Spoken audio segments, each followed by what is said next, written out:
Hey there, productpreneurs! Welcome back to Productpreneur Success HQ. Catherine Langman here, and I just have released a new blog this morning all about how to boost your e-commerce sales. And this is really prompted by a lot of people in my audience, client base, and others who I can see are really kind of at that point where they just really need to boost sales on their website. So, we are kind of at the beginning of the lead up into the holiday season. We're at the start of spring here in Australia, so new products coming out and being released and all sorts of things. But also, I have been hearing a lot of people talking about their website just not performing that great, and it's not converting the sales that they would really like, and not really knowing what to do to fix it.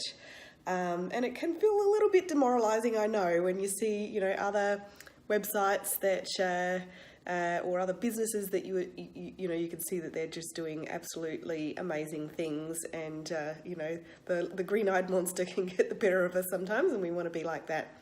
And fair enough. So my latest blog post, you can see in the link, gives you 12 ideas for how you can start to boost your e-commerce sales fast. So these are, quick stop ideas that you can kind of get up and running really quickly, and they should give you a fairly quick boost to your sales.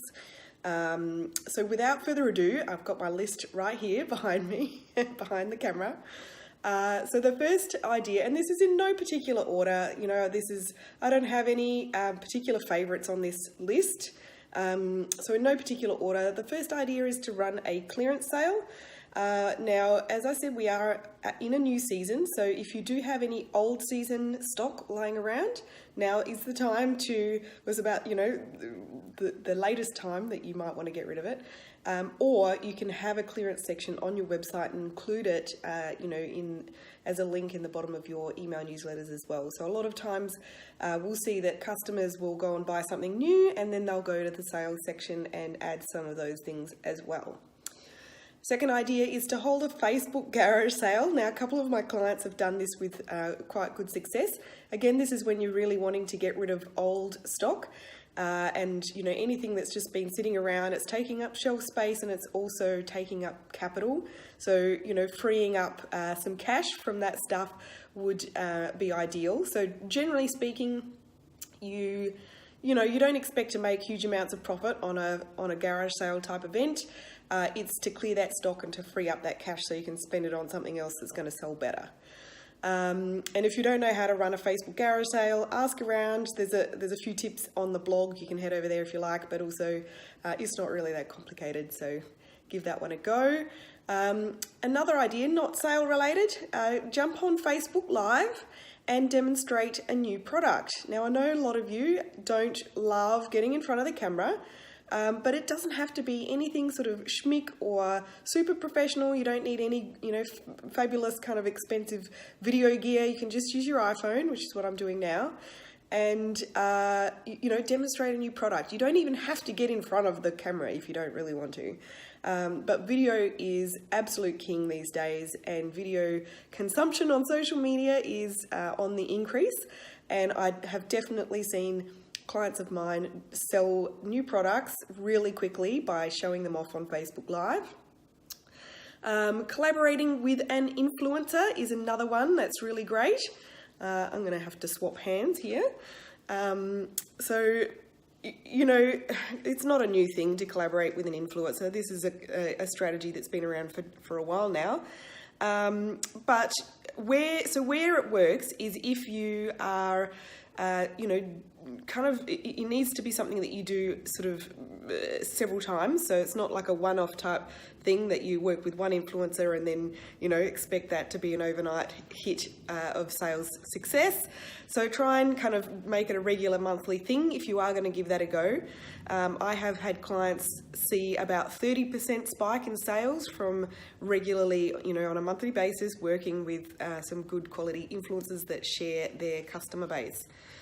Another one is to run a themed promotion. So themed promotions like Mother's Day, World Environment Day, Breastfeeding Day or Week. I think that's been just recently. Coming up, there's obviously Black Friday, Cyber Monday. That's a pretty big campaign. But, themed promotions like, even something like something to do with spring now that we're in spring. Pick some kind of an anchor point that you can theme a promotion around. Put together some cool bundles that work with that theme, and pull together some imagery that relates to the theme, and get that out there on social media and email, and of course on your website. What else have I got on my list? Oh, promos like buy 2 get 1 free, that sort of thing. Any kind of bundle that entices a slightly bigger average order value is good for you, but it's also giving good value to the customer. They usually work really well. Free shipping, that it's been something that works really well for most of my clients consistently, especially if it's free express shipping. I know express shipping can be expensive in Australia, but if you're able to do it even just like a flash event over a weekend, you should see a good spike of sales from that. Another cool idea, and again, this is not a discount related thing, is if you run a loyalty program, remind your loyalty point holders to use up any points that are due to expire. So that's, that takes a little bit of digging around in your system. It's not too onerous though, and you may see some good sales from that, especially if you combine that with some other kind of promo as well, so give them some kind of excuse to get onto it. Do a product launch. So I'm a big fan of pulling together, comprehensive product launch campaigns.